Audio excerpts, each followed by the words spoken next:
Hello and வணக்கம் மக்களே. நம்ம இன்றைக்கி இந்தியா வர்சஸ் சவுத் ஆஃப்ரிக்கா டே 3 டெஸ்ட் மேட்ச் ரிவ்யூ தான் பார்க்க போகிறோம். ஸோ ரெண்டாவது டெஸ்ட் வந்து இன்ட்ரெஸ்டிங்காக போயிட்டுருக்குது.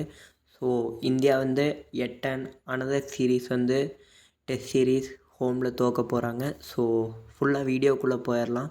வீடியோக்குள்ளே போகிறதுக்கு முன்னாடி வீடியோட ஸ்பான்சர் கண்டென்ட்டான ஸ்கூல் ஆஃப் பிஸ்னஸ் ஆர்கனைசேஷன் பற்றி பார்த்துடலாம். So school of business organisation SBO, அதாவது இது தமிழ்நாட்டிலே உருவாக்கப்பட்ட ஒரு பார்ட் டைம் ஜாப். ஸோ சிம்பிளாக நீங்கள் உங்கள்கிட்ட ஃபோன் இருந்தாவே நீங்கள் வந்து ஈஸியாக வந்து மணி ஏர்ன் பண்ண முடியும். ஒரு ரியலிஸ்டிக்கான ஜாப்புன்னு சொல்லலாம், ஒரு நல்ல பிஸ்னஸ் கான்செப்ட்டுன்னு சொல்லலாம். ஸோ இன்ட்ரெஸ்ட்டாக இருக்கீங்க, ஃபர்தராக விசாரித்து பார்த்துக்கிட்டு இந்த ஜாபில் வந்து கீழே வந்து நம்பர் இருக்குது, மெசேஜ் பண்ணுங்கள், கான்டாக்ட் பண்ணுங்கள், ஜாயின் பண்ணிக்கலாம்.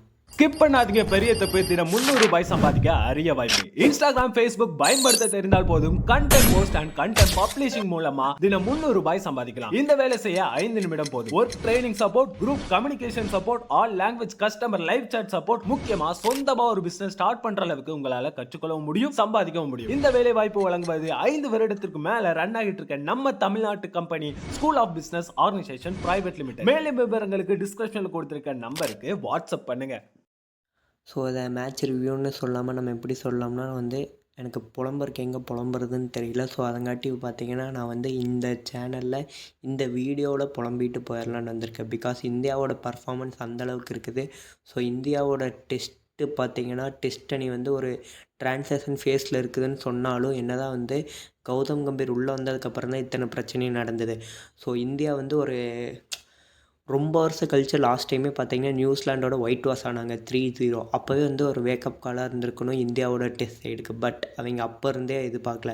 நடுவில் வெஸ்ட் இண்டீஸை தோக்கடிச்சங்காட்டி அவங்க கொஞ்சம் என்ன தலகணத்தில் இருந்தாங்கன்னே சொல்லணும். அடுத்தது ஆஸ்திரேலியா இங்கிலாந்து டூரில் டீசெண்டாக பர்ஃபார்ம் பண்ணாங்க. ஸோ அதனால தான் இந்தியா இந்த நிலமையில் இருக்குது. ஸோ ஹோம் டெஸ்ட்டு பார்த்திங்கன்னா டொமஸ்டிக் நிறையா விளையாடணும். அதே மாதிரி வந்து கோச் வந்து அதாவது கொஞ்சம் நல்லா ஓரளவுக்காவது இருக்கணும். பெருசாக கௌதம் கம்பீர் வந்து அந்த அளவுக்கு இருக்கிற மாதிரி எனக்கு எதுவும் தெரியல.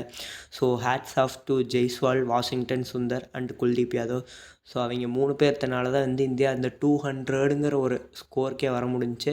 அவங்க இல்லைனாலும் 100 ரன்னுக்குள்ளேயே பொட்டலமாயிட்டு மேட்ச் மேபி இன்றைக்கி நாளைக்கு 6 நாள்லேயே முடிஞ்சிருக்கலாம். ஸோ எகைன் இப்போ பார்த்தீங்கன்னா சவுத் ஆஃப்ரிக்கா பார்த்தீங்கன்னா அவங்க செகண்ட் இன்னிங்ஸை ஸ்டார்ட் பண்ணியிருக்காங்க.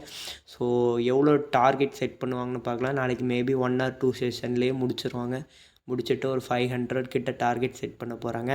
Hats off to Marco Jansen and Muthusamy 2 பேர்த்தோட. அதாவது மார்க்கோ யான்சன் என்னதான் செஞ்சுரி மிஸ் பண்ணியிருந்தாலும் கம்மிங் பேக் டு பவுலிங்கில் பார்த்தீங்கன்னா 5 விக்கெட் ஹால் எடுத்து மேட்சையே திருப்பி விட்டார்.